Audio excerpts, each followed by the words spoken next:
impressions apparently, but he's holding out. Because no one sees in the locker room how crazy he is. But I've watched some of his interviews before, and they're really like they're good. They're really thought out and intelligent. You've never seen the coach impersonations, apparently. I've seen the Caldwell, and I've been wanting to ride on the offensive bus when we go. It's What he said, the defensive guys. we want to get on it, but I don't want to break the tradition. We got some good mojo going on now, so I'll make some sacrifices. We promise if y'all win this game next week, we'll give a demonstration to us, so you should be here for that. They're pretty funny. Ben, how you feeling first of all? It's obviously the big question. I feel fine. My shoulder's a little banged up, but it just comes with the territory. You're going to be banged up every game. And I got hit pretty good, but I should be fine by Saturday. What's your temperature on this rivalry game? By temperature, what do you mean? How fired up do you get about playing the South Carolina? I mean, it's definitely a lot more exciting game, just because besides last year when we finally got them back, they've the past 5 or 6 years they've owned us, and they've owned this rivalry for the past 6 years. I think we're definitely starting to turn things around, but at the end of the day, it's still another game, and at the end of the day, if we win or lose, it'll be a W or L in the win or loss column. But like Notre Dame and Florida State, this game obviously has more excitement because it's a rivalry game, but we're not going to prepare or do anything differently just because it's South Carolina. How about growing up? Was it a big deal? I mean, as a fan, I don't really remember honestly a lot of the games as fans because I was young.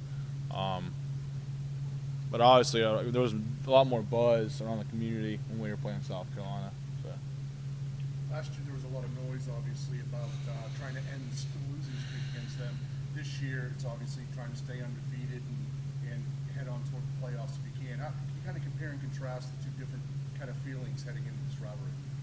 I mean, I wasn't really a part of the ones when we lost 6 in a row. I mean, I played a little bit my freshman year and we lost down there. Or even just last year, this year. Last year you were looking to break the streak, finally be the team that does it. Now this year it's, the streak's over, but now you're trying to stay undefeated. I mean, I think our mindsets are the same. Our mindsets are the same every week. And I know it's so cliche, and I say this every time I get interviewed, that each game's the same, but that's truly how we go about things. We don't just because we're undefeated this year and just because we are 9-3 or 9-2 at whatever point we played them, we had the same mindset as we have right now.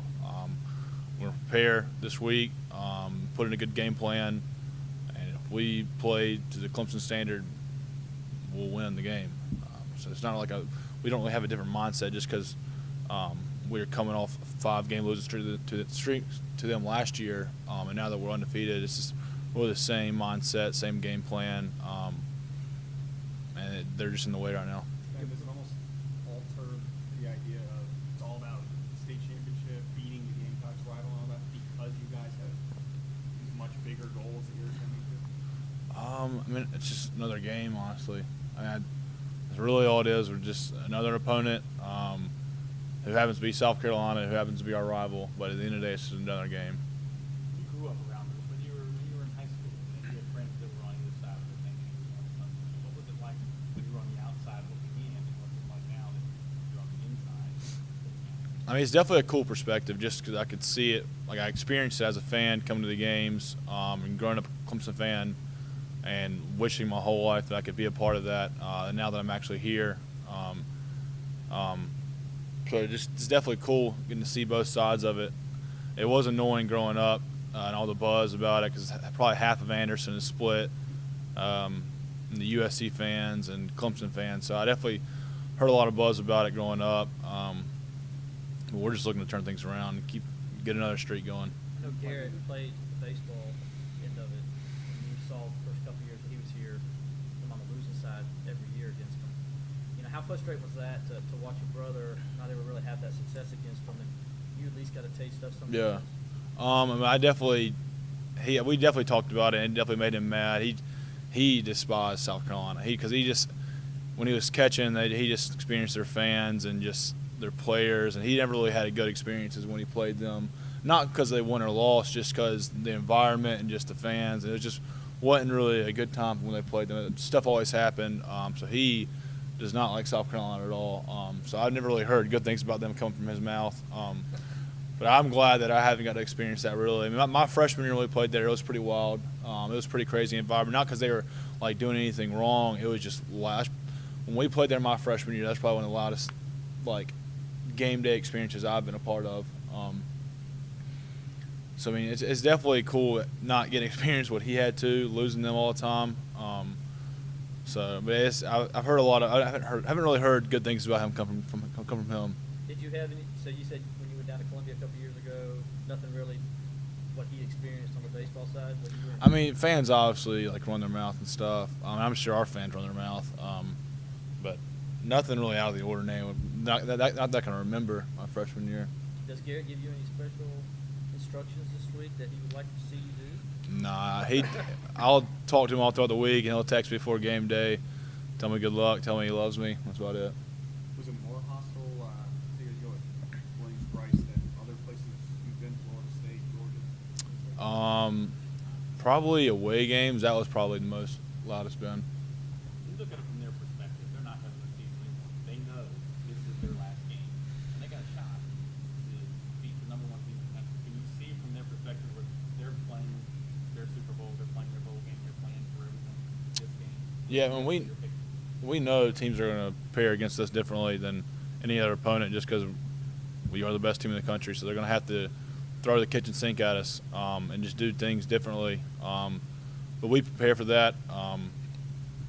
So we know they're going to deviate a little bit from their game plan. But they're going to, at the end of the day, they're going to do what they do. And they're going to do their DNA and what their coaches have told them to do.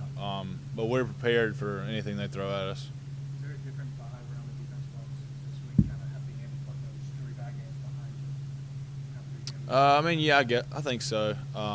That Monday after the Syracuse game was pretty tough. It was definitely a reality check.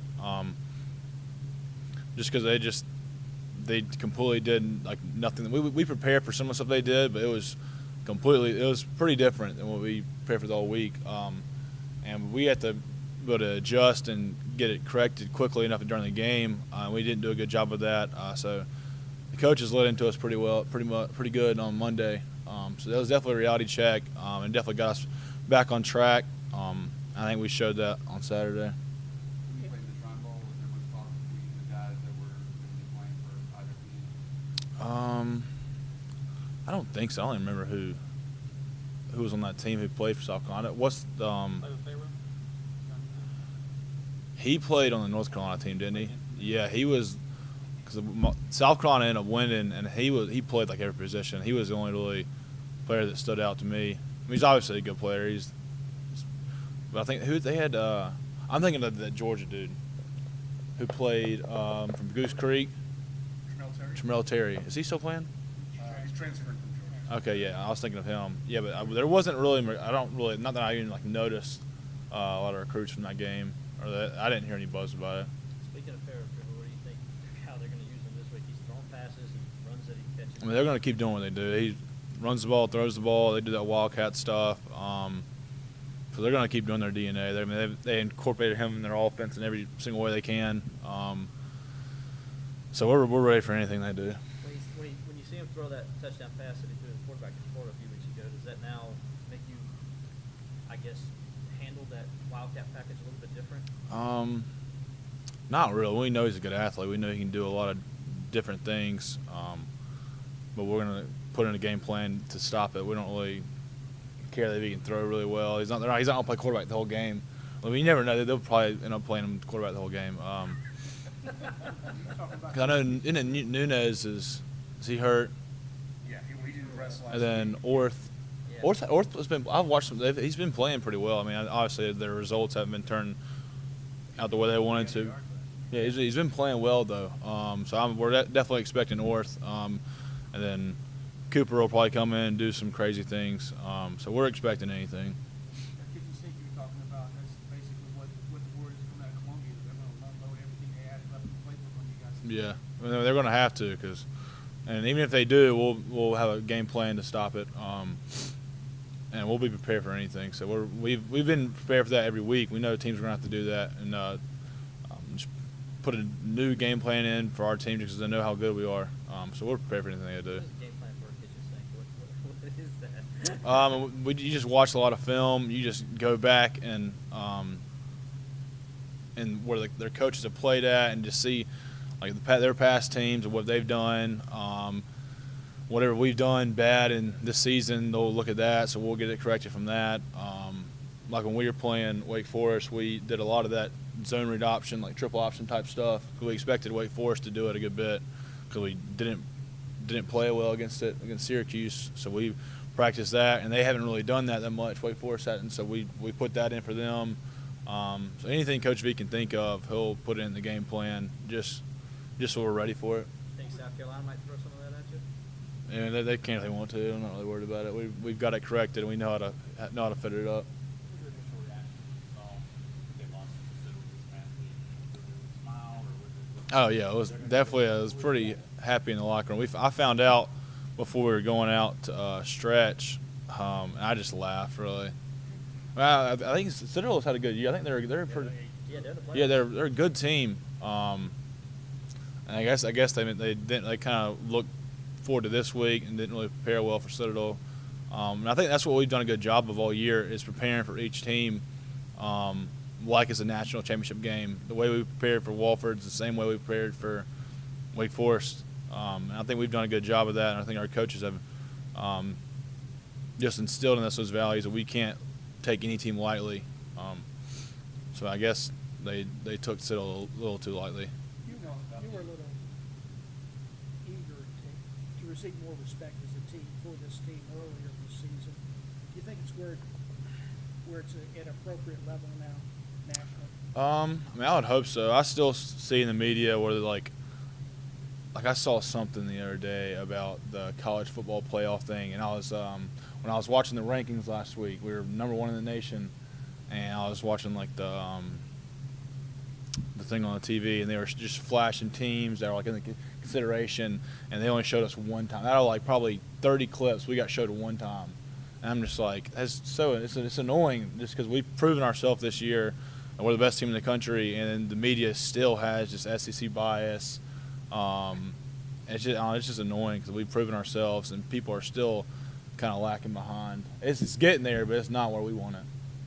Talk about Jalen Williams' play. He came in for you at the game on Saturday, and what you saw from him and what you were able to tell him to help coach him up on the sidelines during the game.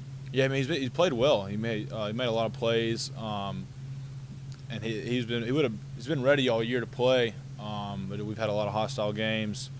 And I think him and Judah, when they both went in, I think Kendall was hurt last week, but him and Judah Davis played really well. And they went in, and they've prepared all year to be starters. They've worked their butts off, so I'm glad to see him go out there and make some plays. You're talking about the SEC bias and all. Do you follow, like this week when the ACC's playing the SEC and all these games, do you follow the other games after the Carolina game's over? Yeah, I mean, I'll go home and watch some games, but that's about all it is. I don't really. Do you hope that the ACC wins? Or? Absolutely, yeah. Just because everybody loves the SEC and thinks they rule the college football world, and it's not true. And there's definitely good teams in the SEC, but I think the ACC is putting them in the conversation at least. So I definitely would root for ACC team over SEC any day of the week. What will Thursday after practice be for you? Do you think it will allow you an opportunity to kind of maybe just take a couple hours away from football and spend some time with family and just, decompress just a little bit? How valuable will that be? Yeah, I mean, I think I don't really know the schedule yet, but in the past we've had games, and we had practice in the morning, and it's luckily for me, I live close, so I can go home and see my family, but it's not that way for the rest of the team. I'm probably me and like 5 or 6 other guys actually get to go see their family. Yes, I mean, I'll get to go home and hang out with the family all day. But I mean, I see my family every week. I go home every Sunday and lay on the couch and just hang out with them all day. But I definitely cherish those opportunities because we're so busy all the time, all year, that we don't really have the opportunity to see our family. I think Scott Pagano has seen his family like once in the past year. And he obviously won't get to go home Thursday. But I know how bad it is for a lot of our guys on the team. So I cherish it, and I just whenever I get the opportunity to go see them, I do.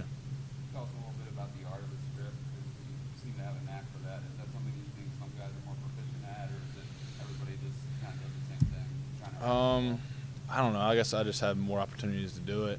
And I just notice when guys are not carrying the ball the way they're supposed to, and I see opportunity to pull it out, I will.